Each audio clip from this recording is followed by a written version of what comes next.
another day of the 15 Minutes of Fame. Speaking of days, it's April 13th right now. Just check my calendar. And I have got Sean Hannigan with me here today. Sean Hannigan has been a sort of like a longtime friend, a longtime sort of colleague in the world of skiing, discussing gear. Sean is sort of like a gear nerd, so anytime you get around him, just know that you don't know as much as he does. It's just something you got to accept. And it's all good. Sean has been living in the Vail and sort of like Beaver Creek area most of his career and life, as far as I've known him. Started as, a school teacher in the area, went on to do some city government, now into general managing a ski and bike shop locally in Edwards, which has brought us to the question, what is it like to be Sean Hannigan, a community member in a ski community that happens to be a very hot zone during this coronavirus, and how does a business cope and survive and look to the future in 15 minutes? Sean, take it away, brother. Thanks, Goldie. Great to see you. Yeah, we've known each other, about 18 years now. We met up here in Edwards. So as you said, when I first got here, I was a school teacher. I was a science teacher locally. And just at one point decided 13 years in that I needed a break. Took a break for a year. Went to go work as a land use planner for Eagle County. And that year turned into 12 years. At that 12-year mark, I was getting kind of itchy. I tend to get itchy career-wise after about a decade or so. And a good friend of mine owns a local ski and bike shop here in Edwards called The Kind Bikes and Skis. And he bought it 3 years ago. And he started joking about having me come work for him. And one of my goals was, as I was getting older, was to simplify my life, take away some of the stress, bring back some joy, and start working in a place where, it was something that brought joy to me every day. And we talked, and it became more and more serious. And then an offer hit the table, and I talked to my wife, and we talked it through, and Kelly was thumbs up. And so I'm 7 months in now to being the general manager of Kind Bikes and Skis. And as you said, it's been a really interesting time. Early winter was fairly normal, me getting used to what it's like to manage a store and people. And I've managed projects before, but this was my first foray into really managing an organization. But then, of course, we had an outbreak of the coronavirus. And Eagle County, even though you would think Vail and Beaver Creek we're small, we're quiet, you would think it would be a safe haven, but it turned out it wasn't.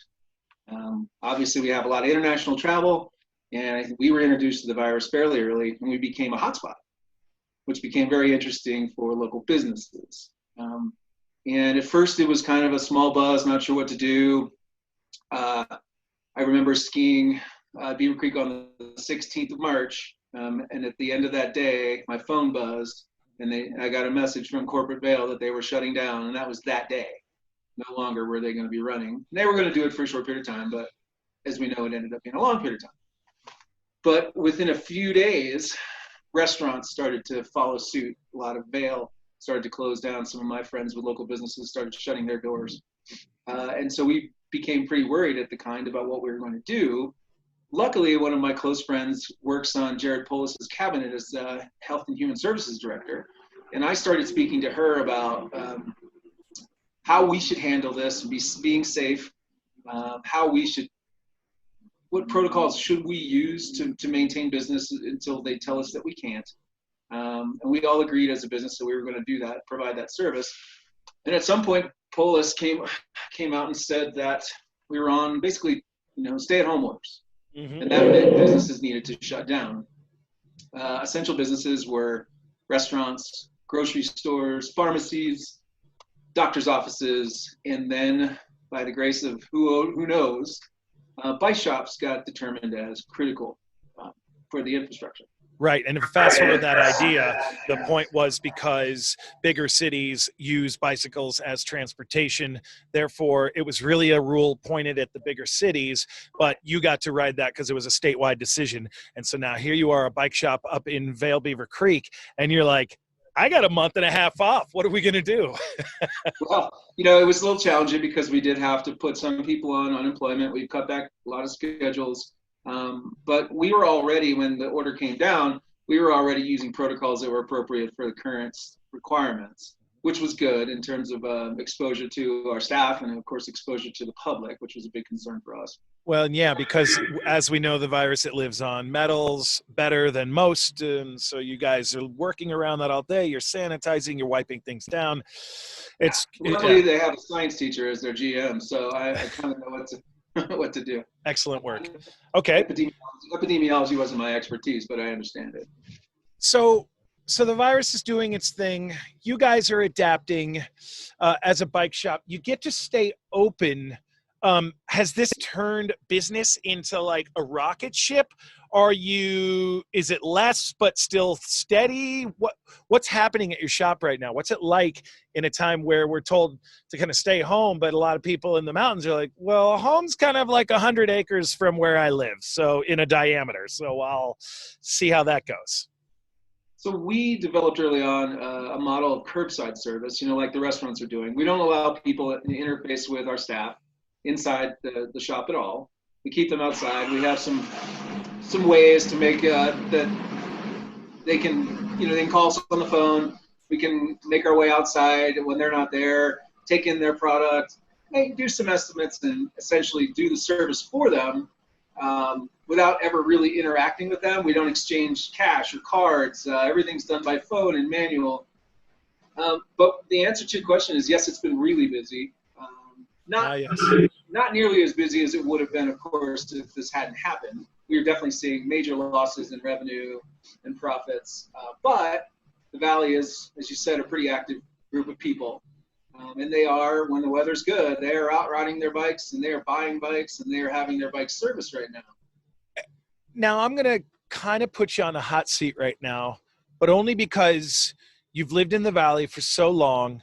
You understand the people, you understand the lifestyle, you've been a part of it. I mean, not only as a GM, but county and yourself personally. You love to bike, you love to ski. What with a curveball like this thrown at your community, not only are you working as an essential business, but like, are you getting out and riding? Are you skiing uphill or walking uphill and skiing down? What are you doing yourself? Well, the resorts quickly noticed once they shut their doors and turned the lifts off that everyone was skiing up the resort. And there were large crowds gathering at the base of the mountains, which really defeated the whole purpose of closing the mountain. Mm-hmm. So they eliminated uphill. So that put everyone in the backcountry trailheads. And of course, that got really busy. And just recently, Vail Pass Recreation Area, the top of Vail Pass, Black Lakes, and Geneva have closed. There are places to get out, but I have basically hung up the skis. Which has broken my heart. I've never done that this early. I know. Look at them. These are like decoration right now. But I am switching to riding. Yeah, I've been riding a lot, as much as I can. But I've been quarantined for a month now with my wife and son. So my son and I have been riding a fair amount. He's back from school because all the universities have shut down. Yeah. So I've been doing some riding, and I've resorted to doing some running, which is pretty sad. What does coronavirus mean to the community up there as far as you see it? Like recently, we've had Utah close its borders to flagrant travel. Like they're checking and they're doing like kind of like you were going to another country. You got to fill out a form and be like, yo, dude, you got to claim why you're coming here. Do you have bananas? Something like that. I don't want to get into like are we communism and going that route right now. Like I think we spoke about before, it's more about just it's a moment thing. We weren't doing it before. We're just doing it to just try and like calm down with all this stuff. And it's because we're taking this thing seriously to an extent where it's like, well, none of us have really COVID-19 before, right? And you guys are like a hub of international travel. Due to the conversations of when this darn thing showed up, was it here last year around June? Maybe. And of course you guys, because the way it scientifically travels, it lives on metals better, and you guys are getting people from China and from Australia and from Spain, and they're coming from everywhere. So of course you guys are going to be a hot spot. When you guys see the rental plate, the red plate, or the Flatlander, where it's like, Denver's my home, bro, or like a bumper sticker or something like that. What does that make you? What does that make you feel like right now on April 13th, one literal month since I had my last day of skiing? Well, I'm sure all the communities feel the same way in that we're trying to just protect ourselves. And we realize that there is no value currently in travel and taking from what is a hotspot, a community infected hotspot, and taking ourselves to other places and possibly contaminating or spreading the virus somewhere else. And I think we expect the same of everyone else. There was a period early on where you were starting to see people, they were coming up here. The weather was good.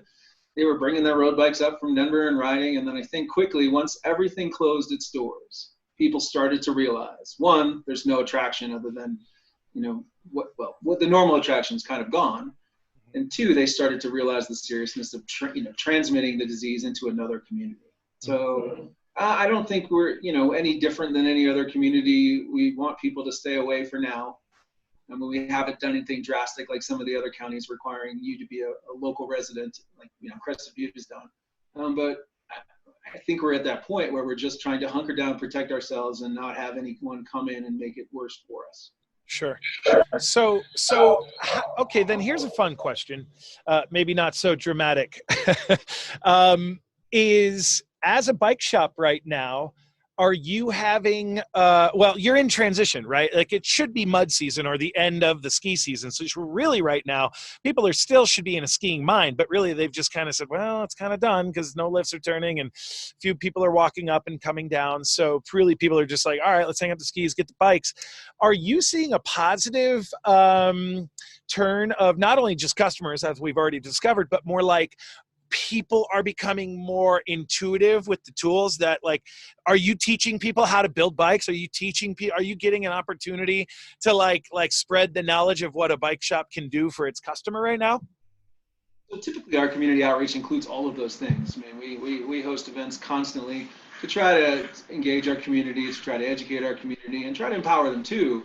Unfortunately, because of social distancing and the situation that we're in now, none of those things are really happening, and we don't have the ability to bring someone into the shop to show them, how to fix what we're fixing or what subtleties we're using to make this work really great. We just don't have the opportunity, so that's been a little different for us. And I'm hoping once this settles down, whenever that is, it will certainly get back to our community investment. But right now we're sort of strapped. We can't do that. Well, if you guys want to start a bike shop podcast, I know a guy. Sean, so we talked a lot about the shop. We talked about what it's like to be in the mountains at this time, April 13th, 2020. We've got about 30 seconds left in this interview. So why don't we talk about the specifics of your shop, your name of your shop.com, when people can find you, especially right now, where you're located, all the things. Give us the information on The Kind and take it away. So we're The Kind Bikes and Skis, and we're in Edwards, Colorado. We do have a website. It's thekindbikesandskis.com. What's interesting now is we just launched an e-commerce portion of our website. So you can now go onto our website, do a search for whatever it is you're looking for. You see us, you click on our webpage, and we show what we have in inventory and the cost, and you can purchase it from us. We can ship it to you, or you can come pick it up at the store. So that provides us some sales that we wouldn't normally have, because of what's going on currently. But that would be a great opportunity for you to support a local business. And Goldie and I were talking a little bit about how, there's a lot of injury to local businesses, and a lot of them are suffering a great deal. And this is a great time and a great opportunity for you to think about how you can support those businesses that you love. Everyone has a different opportunity, whether it's getting carry out from your favorite restaurant or buying gift cards, or using services like the ones we have available to our customers, and just helping those shops stay alive, because this is the implications aren't just they might be closed for a couple months. The implications could be bigger. Yeah. All right, Sean Hannigan from The Kind Bike and Ski Shop. That was awesome, man. Thanks for the information. I hope that we are out of this thing in like the next 2 weeks so that biking doesn't feel weird. You can park in my driveway. And I can go back to parking in your driveway for powder nights. Thank you very much. Thanks again for being on another 15 Minutes of Fame. That's Sean Hannigan, and we are out.